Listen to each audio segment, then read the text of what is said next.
ओम नमः शिवाय। स्वागत है आपका अपने पावन आध्यात्मिक चैनल पर। श्रावण मास का पावन महीना समस्त पुण्य कर्मों में श्रेष्ठ माना गया है। इस मास में हर दिन देव आराधना, व्रत, उपवास और सत्कर्म से विशेष फल की प्राप्ति होती है। आज हम श्रावण मास महात्म्य के 27वें अध्याय की पावन कथा प्रस्तुत कर रहे हैं, जिसमें संक्रांति विशेष सिंह संक्रांति पर किए जाने वाले श्रेष्ठ कृत्यों का वर्णन। यह कथा न केवल धार्मिक दृष्टि से महत्वपूर्ण है, बल्कि मानव जीवन को शुभत्व और उन्नति के मार्ग पर अग्रसित करती है। जब सूर्य एक राशि से दूसरी राशि में प्रवेश करता है तो उसे संक्रांति कहते हैं। कर्क संक्रांति, जब सूर्य मिथुन से कर्क राशि में प्रवेश करता है, यह वर्षा ऋतु का आरंभिक संकेत है। सिंह संक्रांति, जब सूर्य कर्क से सिंह राशि में प्रवेश करता है, यह ऊर्जा, शक्ति और तपस्या का काल माना जाता है। श्रावण महात्म्य 27वां अध्याय, कर्क संक्रांति और सिंह संक्रांति पर किए जाने वाले कृत्य। ईश्वर बोले, हे सनत कुमार, श्रावण मास में कर्क संक्रांति तथा सिंह संक्रांति आने पर उस समय जो कृत्य होता है उसे भी अब मैं आपसे कहता हूँ। कर्क संक्रांति तथा सिंह संक्रांति के बीच की अवधि में सभी नदियाँ रजस्वला रहती हैं, अतः समुद्रगामी नदियों को छोड़कर उन सभी में स्नान नहीं करना चाहिए। कुछ ऋषियों ने कहा है कि अगस्त के उदय पर्यंत ही वे रजस्वला रहती हैं। जब तक दक्षिण दिशा के आभूषण स्वरूप अगस्त्य उदय नहीं होते, तभी तक वे नदियाँ रजस्वला रहती हैं और अल्प जल वाली कही जाती हैं। जो नदियाँ पृथ्वी पर ग्रीष्म ऋतु में सूख जाती हैं, वर्षा काल में जब तक 10 दिन न बीत जाए तब तक उनमें स्नान नहीं करना चाहिए। जिन नदियों की गति स्वतः 8000 धनुष 32,000 हाथ तक नहीं हो जाती, तब तक वे नदी शब्द की संज्ञा वाली नहीं होती, अपितु वे गर्त गड्ढा कही जाती हैं। कर्क संक्रांति के प्रारंभ में 3 दिन तक महानदियाँ रजस्वला रहती हैं। वे स्त्रियों की भांति चौथे दिन शुद्ध हो जाती हैं। ईश्वर बोले, हे मुने, अब मैं महानदियों को बताऊंगा, आप सावधान होकर सुनिए। गोदावरी, भीमरथी, तुंगभद्रा, वेणिका, तापी, पयोष्णी, ये 6 नदियाँ विंध्य के दक्षिण में कही गई हैं। भागीरथी, नर्मदा, यमुना, सरस्वती, विशोका, वितस्ता, ये 6 नदियाँ विंध्य के उत्तर में भी हैं। ये 12 महानदियाँ देवर्षि क्षेत्र से उत्पन्न हुई हैं। ईश्वर बोले, हे मुने, देविका, कावेरी, बंजरा, कृष्णा, ये महानदियाँ कर्क संक्रमण के प्रारंभ में 1 दिन तक ही रजस्वला रहती हैं। गौतमी नामक नदी कर्क संक्रमण होने पर 3 दिनों तक रजस्वला रहती है। चंद्रभागा, सती, सिंधु, सरयू, नर्मदा, गंगा, यमुना, लक्षजाला, सरस्वती, ये जो नंद संज्ञा वाली नदियाँ हैं, वे रजोदोष से युक्त नहीं होती हैं। सूर, सिंधु, हिरण्य, कोकिल, आहित, घरघर और शरद्रु, ये 7 नद पवित्र कहे गए हैं।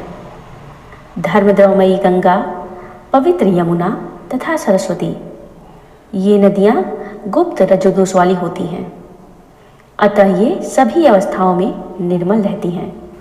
जल का यह रजोदोष नदी तट पर रहने वालों को नहीं होता है।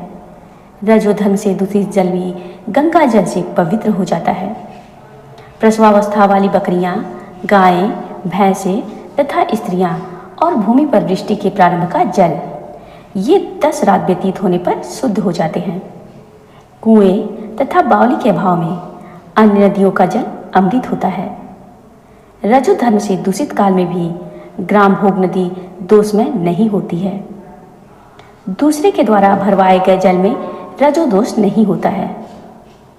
उपाकर में उत्सर्ग कृत्य में, प्रातःकाल के स्नान में, विपत्तियों में, सूर्य ग्रहण काल में तथा चंद्र ग्रहण काल में रजोदोष नहीं होता है।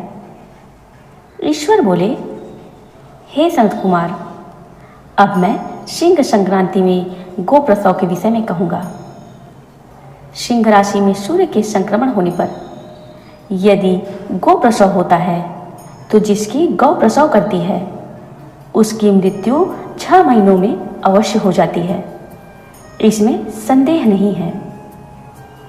ईश्वर बोले, हे मुनि, मैं उसकी शांति बताऊंगा जिससे सुख प्राप्त होता है। प्रसव करने वाली उस गाय को उसी क्षण ब्राह्मण को दे देना चाहिए। तत्पश्चात घृत मिश्रित काली सरसों से होम करना चाहिए। इसके बाद व्याहृतियों से घृत में सिक्त तिलों की 1008 आहुतियाँ डालनी चाहिए। उपवास रखकर विप्र को प्रयत्नपूर्वक दक्षिणा देनी चाहिए। सिंह राशि में सूर्य के प्रवेश करने पर जब गोष्ठ में गो प्रसव होता है तब कोई अनिष्ट अवश्य होता है, अतः उसके शांति के लिए शांति कर्म अनुष्ठान करना चाहिए। अश्यवाम इस सूक्त से तथा तद विष्णु इस मंत्र से तिल तथा घृत से 108 आहुतियाँ डालनी चाहिए और मृत्युंजय मंत्र से 10,000 आहुतियाँ डालनी चाहिए। तत्पश्चात श्री सूक्त से अथवा शांति सूक्त से स्नान करना चाहिए। इस प्रकार किए गए विधान से कभी भी भय नहीं होता है। इसी प्रकार यदि श्रावण मास में घोड़ी दिन में प्रसव करे तो इसके लिए भी शांति कर्म करना चाहिए, उसके बाद दोष नष्ट हो जाता है।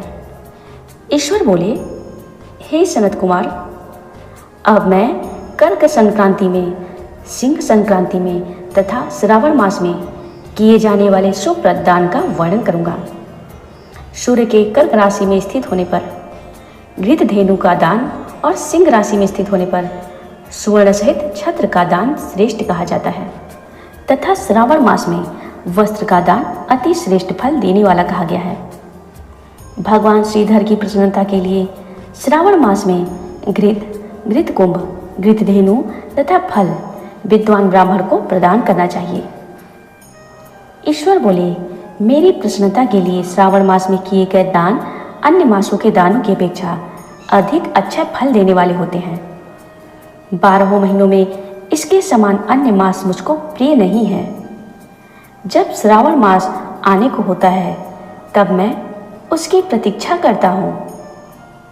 जो मनुष्य इस मास में व्रत करता है वह मुझको परम प्रिय होता है, क्योंकि चंद्रमा ब्राह्मण के राजा हैं, सूर्य सभी के प्रत्यक्ष देवता हैं। ये दोनों मेरे नेत्र हैं। कर्क तथा सिंह की दोनों संक्रांतियां जिस मास में पड़े उससे बढ़कर किसका महात्म्य होगा। जो मनुष्य इस श्रावण मास में पूरे महीने प्रातःकाल स्नान करता है वह 12 महीने के प्रातः स्नान का फल प्राप्त करता है। यदि मनुष्य श्रावण मास में प्रातः स्नान नहीं करता तो 12 मास में उसका किया हुआ स्नान निष्फल हो जाता है। हे महादेव, हे दया सिंधु, मैं श्रावण मास में उषा काल में प्रातः स्नान करूँगा। हे प्रभु, मुझको विघ्न रहित कीजिए।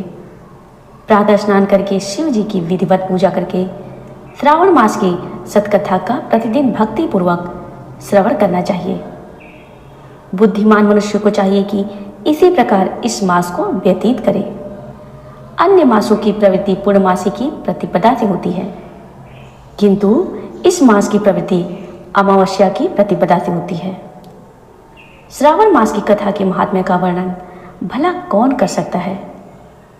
इस मास में व्रत, स्नान, कथा श्रवण आदि से जो स्त्री बिना पुत्र के है वह भी सुंदर पुत्र प्राप्त करती है। विद्या चाहने वाले विद्या प्राप्त करते हैं। बल की कामना करने वाले को बल मिल जाता है। रोगी आरोग्य प्राप्त कर लेता है। बंधन में पड़ा हुआ व्यक्ति बंधन से छूट जाता है। धन का अभिलाषी धन की प्राप्ति कर लेता है। धन के प्रति मनुष्य का अनुराग हो जाता है और भार्या की कामना करने वाला उत्तम भार्या को प्राप्त करता है। ईश्वर बोले, हे मानद, अधिक कहने से क्या प्रयोजन। मनुष्य जो जो चाहता है उसको प्राप्त कर लेता है, इसमें संदेह नहीं है। और मृत्यु के अंतर मेरे लोक को प्राप्त होकर मेरे सानिध्य में आनंद प्राप्त करता है। कथा श्रवण के अनंतर वस्त्र आभूषण आदि से कथावाचक की विधिवत पूजा करनी चाहिए। जिसने वाचक को संतुष्ट कर दिया उसने मानो मुझ शिव को संतुष्ट कर दिया। श्रावण मास का महात्म्य सुनकर जो वाचक की पूजा नहीं करता, यमराज उसके कानों को छेदते हैं और वह दूसरे जन्म में बहरा होता है। अतः सामर्थ्य के अनुसार वाचक की पूजा करनी चाहिए। जो मनुष्य उत्तम भक्ति के साथ इस श्रावण मास महात्म्य का पाठ करता है अथवा श्रवण करता है अथवा दूसरों को सुनाता है, उसको अनंत पुण्य होता है। ईश्वर बोले, हे मुने, आज हम आपको संक्रांति के चमत्कार का एक पौराणिक कथा सुनाते हैं। प्राचीन काल में अमरावती नगरी में राजा अमरकेश राज्य करते थे। वे धर्मात्मा, दानी और सत्यनिष्ठ राजा थे। किंतु एक बार उनके राज्य में भयंकर दुर्भिक्ष पड़ा। वर्षा नहीं हुई, अन्न का अभाव हो गया और प्रजा दुखी हो गई। राजा ने तब अपने राजपुरोहित से उपाय पूछा। पुरोहित बोले, हे राजन, इस बार श्रावण मास के सिंह संक्रांति पर विशेष पूजा, व्रत और दान करें। यही संक्रांति पापों को भस्म कर पुण्य फल प्रदान करती है। राजा ने सिंह संक्रांति के दिन ब्राह्मणों को जल, कलश, चांदी के पात्र, वस्त्र, अन्न और गाय दान की। सूर्य मंदिर में विशेष हवन करवाया, स्वयं उपवास रखा और सूर्य की स्तुति की। चमत्कारिक रूप से अगले ही दिन आकाश में मेघ छा गए, मूसलाधार वर्षा हुई और भूमि अन्नपूर्णा हो उठी। प्रजा ने राजा को धर्मराज अमरकेश की उपाधि दी। स्वयं नारद मुनि ने विष्णु लोक में जाकर इन संक्रांति की महिमा का बखान किया। भगवान विष्णु ने प्रसन्न होकर कहा, जो सिंह संक्रांति पर इस प्रकार पूजा, व्रत और दान करेगा, वह जीवन में कभी अकाल मृत्यु, दरिद्रता और रोग से ग्रस्त नहीं होगा। श्रावण मास की ये संक्रांतियाँ केवल खगोलीय घटना नहीं, ये तो देवों के द्वार तक पहुँचने की सीढ़ियाँ हैं। जो श्रद्धा से व्रत करता है, नियम पूर्वक दान देता है, वह इस जीवन में समृद्धि और अगले जन्म में मोक्ष को प्राप्त करता है। तो आइए इस श्रावण मास में सिंह और कंक संक्रांति के दिन शुभ कर्म करें और अपने जीवन को धर्ममय बनाएं। अगर आपको यह पौराणिक कथा पसंद आई हो तो वीडियो को लाइक करें, शेयर करें और हमारे चैनल को सब्सक्राइब करना न भूलें। हर हर महादेव, जय श्री हरि। जो इस कथा को श्रवण करे, भगवान भोलेनाथ और भगवान विष्णु सभी देवों की कृपा उनके ऊपर बनी रहे।